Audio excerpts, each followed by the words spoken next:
Good morning friends, मैं यतीन प्रताप। आज आप लोगों को वर्तमान भारतीय समाज का जो हमारा पेपर था उसको कंटिन्यू करेंगे। उसमें हम लोग इंडियन थिंकर्स को पढ़ रहे थे, भारतीय शैक्षिक विचारकों को पढ़ रहे थे। उसमें से कुछ विचार हम पढ़ चुके हैं। अगला नाम है, अगले जो विचारक हैं भारतीय शिक्षा विचारक हैं वो है महात्मा गांधी।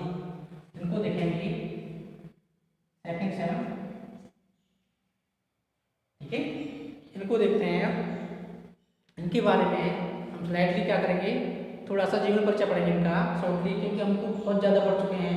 हमने बेसिक से लेकर जितने भी शिक्षा ग्रहण किए हैं इन्होंने कहीं न कहीं अपने योगदान को साबित किया है। इसलिए महात्मा गांधी से हम लोग पहले से ही परिचित हैं। इनके शैक्षिक विचारों को पढ़ेंगे, थोड़ा सा हम लोग हाईलाइट करेंगे, थोड़ा सा इनका जीवन परिचय उसको देखेंगे। इनका देखते हैं, इनका जन्म 2 अक्टूबर 1869 को कहाँ हुआ था? काठियावाड़ जिले, पोरबंदर नामक स्थान पर, काठियावाड़ जिले में जो गुजरात में पड़ता है, ठीक है। पोरबंदर नामक स्थान पर काठियावाड़ जिले में गुजरात राज्य में हुआ था। कब हुआ? 2 अक्टूबर 1869 को। 2 अक्टूबर को भारत में गांधी जयंती मनाई जाती है, जो कि राष्ट्रीय पर्व है। 15 अगस्त, 26 जनवरी के अलावा 2 अक्टूबर भारत में राष्ट्रीय पर्व के रूप में भी मनाया जाता है। अब इसको थोड़ा देखेंगे, इनको और आगे देखते हैं। इनका पूरा नाम मोहनचंद करमचंद गांधी था, जो संकोची स्वभाव के थे। जो कैसे थे? संगीले स्वभाव के थे, संकोची स्वभाव के थे, और ये आज्ञाकारी थे। शुरू से ही ये अपने माँ बाप के आज्ञाकारी पुत्र थे। इनके पिता का नाम करमचंद गांधी था, जो उस समय या तत्कालीन समय में राजकोट के दीवान थे। इनकी माता का नाम पुतलीबाई था। माता देख ध्यान लिख देता हूँ मैं, माता का नाम पुतलीबाई,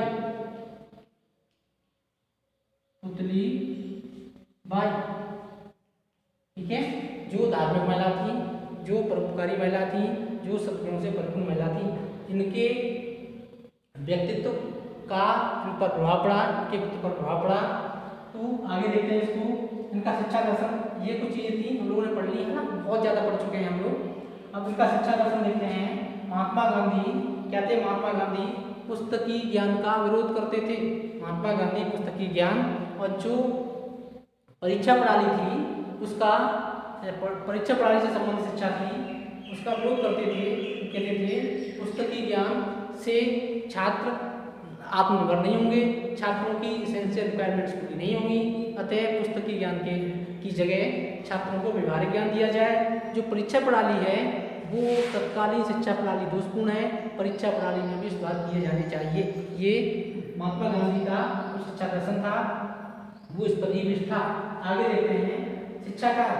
ये महात्मा गांधी चाहते थे कि छात्र का सर्वांगीण विकास किया जाए, छात्र का ऑलराउंड डेवलपमेंट इस प्रकार से किया जाए कि उसका कोई भी व्यक्तित्व का हिस्सा अधूरा ना रहे, वो पूर्ण रूप से विकसित हो सके, उसका सर्वांगीण विकास हो सके। तो इसका शिक्षा दर्शन है। ये कहते थे, इनकी परिभाषा थी, शिक्षा से मेरा तात्पर्य बालक के मन, शरीर तथा आत्मा का सर्वोत्तम विकास करना है। ये कहते थे शिक्षा से मेरा तात्पर्य बालक के शरीर, मन तथा आत्मा का सर्वोत्तम विकास करना है। अर्थात वो 3R की बात करते थे, रीडिंग, राइटिंग और अर्थमेटिक। वो कहते थे व्यक्ति का साक्षर हो जाना ही, 3R जान लेना ही शिक्षा नहीं है। इसके अलावा व्यक्ति के हाथ, हृदय एवं मस्तिष्क का विकास भी होना चाहिए। तो ये इनकी कुछ परिभाषाएं थी शिक्षा से संबंधित, इनकी कुछ विचार थे वो मैंने बताए। अब देखते हैं इनकी जो शिक्षा व्यवस्था थी उसका उद्देश्य क्या था। पहला था जीविकोपार्जन का उद्देश्य।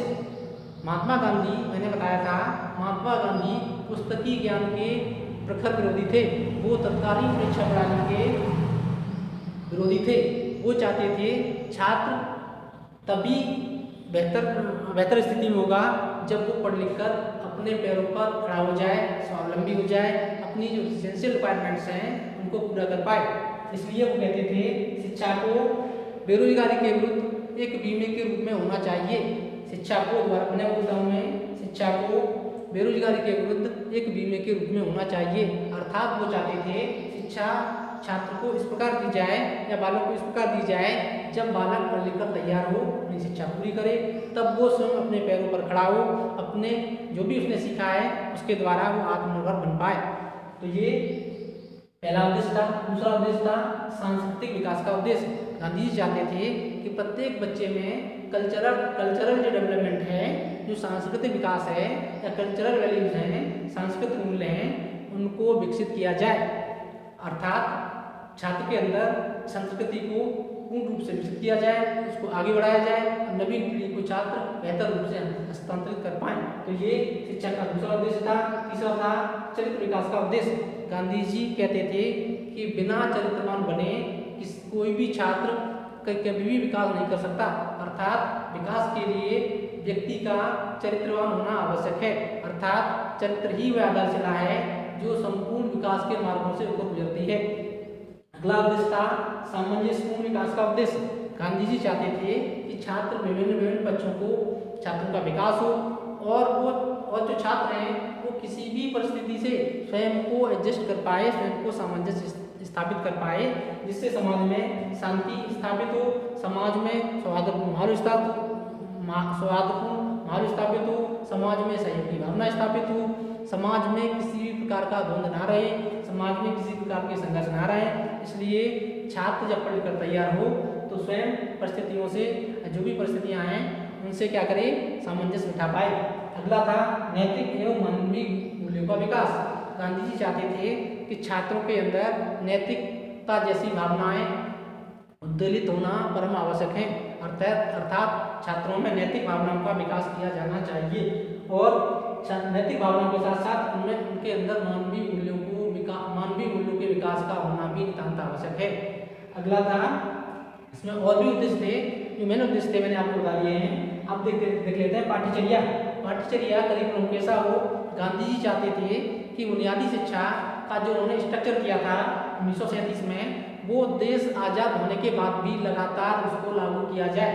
अर्थात बेसिक स्ट्रक्चर को ही शिक्षा का बुनियादी ढांचा माना जाए। इसलिए गांधी जी ने जो करिकुलम की बात की उसमें उन्होंने कहा कि करिकुलम में हस्तशिल्प की शिक्षा दी जानी चाहिए।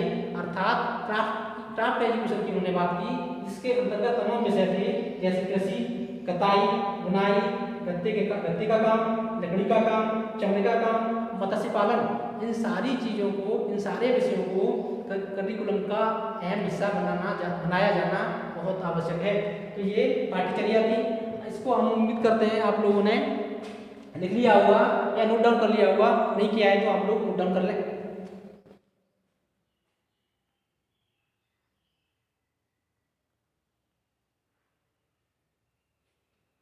ठीक है स्टूडेंट्स, मैं इसको मिटा देता हूँ, आगे बढ़ते हैं हम लोग।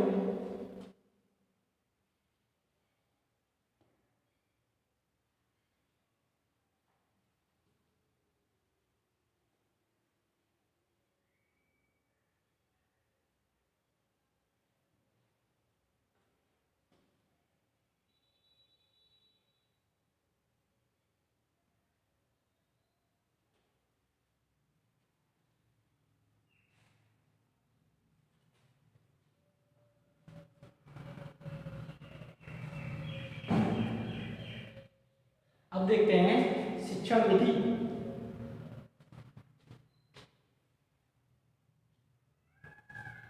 देखते हैं शिक्षण विधियां क्या थी। शिक्षण विधि या टीचिंग मेथड, ठीक है। गांधी जी कौन सी शिक्षण विधि को बेहतर मानते थे? मैंने बताया था ये पुस्तकीय ज्ञान के प्रखर विरोधी थे। ये जो तत्कालीन परीक्षा प्रणाली थी उसको भी वो ठीक नहीं मानते थे।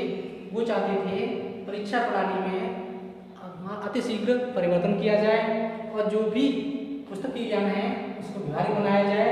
इसलिए ये प्रचलित जो शिक्षण विधियाँ थीं, परंपरागत शिक्षण विधियाँ थीं, उनका विरोध करते थे। जो भी तत्कालीन शिक्षण विधियाँ थीं उनका विरोध करते थे। वो चाहते थे जो भी शिक्षण विधियाँ हैं, तत्कालीन शिक्षण विधियाँ हैं, उनमें अतिशीघ्र परिवर्तन होना चाहिए, उनको परिवर्तित किया जाना चाहिए, नवीन शिक्षण विधियों का विकास किया जाना चाहिए, ताकि छात्र अपने अनुभव द्वारा, अपनी गतिविधियों द्वारा, अपने कार्यों द्वारा, अपनी रुचि के अनुसार शिक्षण विधियों का चयन करें और शिक्षक उनको उन विधियों को पढ़ाएं। लेकिन उस समय की कुछ शिक्षण विधियाँ थीं उनका भी वो समर्थन करते थे। जैसे लेक्चर मेथड की बात की, व्याख्यान मेथड की बात की, तर्क विधि की बात की, इन शिक्षण विधियों को भी वो महत्व देते थे। अगली बात करेंगे अब शिक्षक। दूसरा अगला है शिक्षक। टीचर्स की बात कहते थे।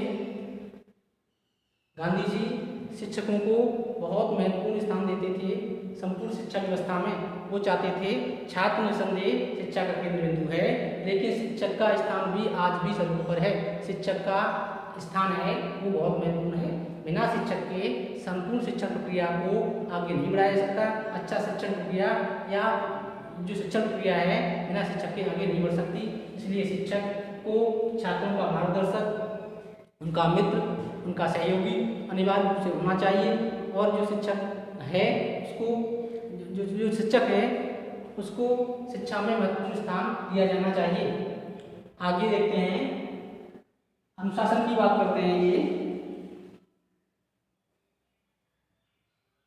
शिक्षक हो गया, छात्र देख लेते हैं। छात्र की बात की उन्होंने कहा तत्कालीन शिक्षा व्यवस्था में छात्र शिक्षा का केंद्र बिंदु होना चाहिए, अर्थात जो भी शिक्षा है वो छात्र केंद्रित होनी चाहिए। जितनी भी शैक्षिक गतिविधियाँ हैं, जितनी भी शैक्षिक कवायद है वो सारी की सारी छात्रों के लिए की जानी चाहिए। इसलिए छात्र संपूर्ण शिक्षा व्यवस्था के केंद्र बिंदु होने चाहिए। अगली बात अनुशासन की उन्होंने। अनुशासन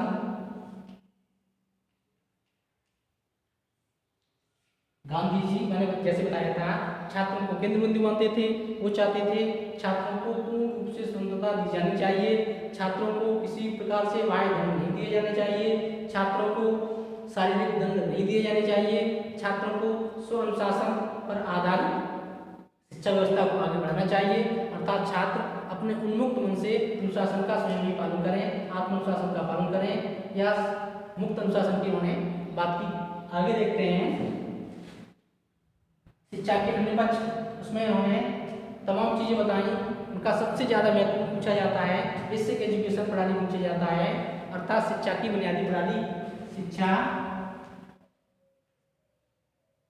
की बुनियादी प्रणाली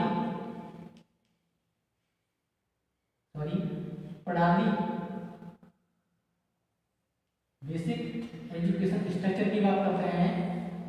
देश आजाद होने से पूर्व 1937 में, कब 1937 में 1937 ईस्वी में वर्धा नामक स्थान पर डॉक्टर जाकिर हुसैन की अध्यक्षता में एक सम्मेलन हुआ, शिक्षा सम्मेलन हुआ, जिसको बुनियादी शिक्षा का नाम दिया गया। बुनियादी शिक्षा में बहुत सारी बिंदु थे जिनको हाईलाइट किया गया। जो डॉक्टर जाकिर हुसैन थे वो बाद में जाकर देश के राष्ट्रपति बने। जो तत्कालीन समय में बुनियादी शिक्षा के संबंधित सम्मेलन था, वर्धा शिक्षा सम्मेलन, उसके अध्यक्ष थे। इस सम्मेलन में कुछ मूलभूत बातें थी, उनको बताया गया। उन्होंने पहली बात की 7 से, इसकी जो मूलभूत बातें थी लिख लेंगे। 7 से 14 वर्ष के बच्चों को निःशुल्क एवं अनिवार्य शिक्षा प्रदान की जाए। निःशुल्क एवं अनिवार्य शिक्षा प्रदान की जाए। एवं अनिवार्य शिक्षा प्रदान की जाए। शिक्षा प्रदान की जाए। एक एक करके देख लेते हैं। उनकी कुछ सिफारिशें थी, शिक्षा प्रदान की जाए। दूसरी उनकी मांग थी वो ये थी, वो देखते हैं।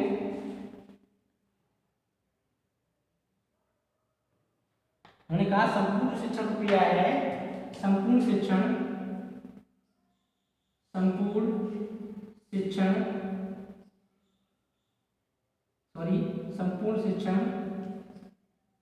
शिल्प तथा हस्तकला पर आधारित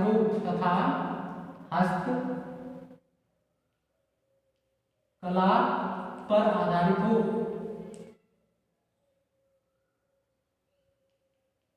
ठीक है, पर आधारित हो। नेक्स्ट उन्होंने बात की, देख ले इसको। नेक्स्ट बात की उन्होंने शिक्षा का माध्यम की बात की हमने, जो शिक्षा का माध्यम हो, शिक्षा का माध्यम मातृभाषा होना चाहिए, मातृभाषा होना चाहिए। शिक्षा का माध्यम मातृभाषा होना चाहिए। अगली जो बात की वो देखते हैं, वो थी जो भी शिल्प की शिक्षा दी जाए, शिल्प की शिक्षा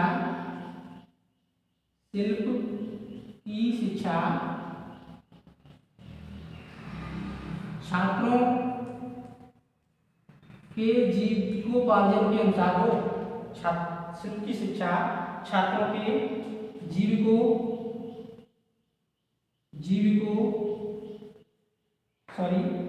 छात्रों की जीविकोपार्जन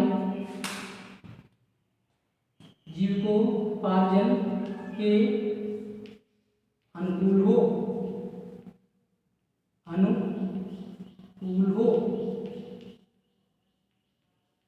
ठीक है, ये बेसिक शिक्षा से संबंधित हमने कुछ महत्वपूर्ण सिफारिशें की। एक बार हम जल्दी से देख लेते हैं। पहला हमने कहा कि 7 से 14 वर्ष के बच्चों को निःशुल्क और अनिवार्य शिक्षा दी जाए। दूसरी बात की संपूर्ण शिक्षा शिल्प तथा हस्तकला पर आधारित होनी चाहिए। तीसरी बात की हमने शिक्षा का जो माध्यम है वो मातृभाषा हो, मदर लैंग्वेज हो। अगली बात की हमने शिल्प की शिक्षा छात्रों के जीविकोपार्जन के अनुसार होनी चाहिए। इस प्रकार से गांधी जी की जो बुनियादी शिक्षा थी उसमें वो चाहते थे कि छात्र स्वावलंबी बने, अर्थात छात्र को इस प्रकार शिक्षा दी जाए कि वो एक बीमे के रूप में उसको हो। जब भी छात्र पढ़ लिख कर तैयार हो, जब भी छात्र शिक्षा अपनी पूरी करे तो वो स्वावलंबी बन सके, अपनी इसेंशियल रिक्वायरमेंट्स पूरी कर सके। तो आज हमने गांधी जी को पढ़ा, गांधी जी का शॉर्ट में हमने परिचय पढ़ा, उसके बाद उनका शिक्षा से संबंध, उनका दर्शन था वो पढ़ा। तो आज हमने गांधी जी को कंप्लीट कर लिया है, गांधी जी को पूरा पढ़ लिया है। इससे संबंधित जो भी क्वेरीज करनी हो शिक्षा दर्शन से संबंधित, वो आप लोग कमेंट सेक्शन में जाएं और वहाँ आप पूछ सकते हैं। Thank you.